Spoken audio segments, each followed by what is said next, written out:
Keli šimtai yra Vyčio tribūnos atstovų. Laikyti lietuvių į Varšuvos stadioną atvažiuoja apie 700 Vyčio tribūnos sirgalių.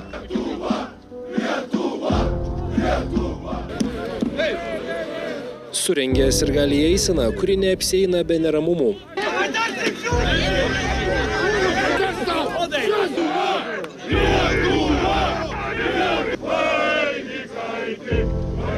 Tai vienas gausiausių palaikymų, kokį Lietuvos futbolininkai apskritai kada nors turėję išvykos rungtynėse. Didelis ačiū komandos vardu už tą palaikymą, tai tikrai inspiruoja žaidėjus ir duoda jėgų, ir girdim, jaučiam, tai didelis ačiū. Labai man patiko atmosfera ir palaikymas fanų, kažkas nerealaus, nes anksčiau pirmą kartą buvau čia tribūnoje, tai tikrai paliko įspūdį ir lenkiu galvą prie žmonės, kurie lydi komandą, kurie karštai tai palaiko ir ne savo žaidži tą futbolą, ne? Ten žmonės važiuoja, išgyvena, palaiko tave, tai turi duoklę atiduoti ir ten.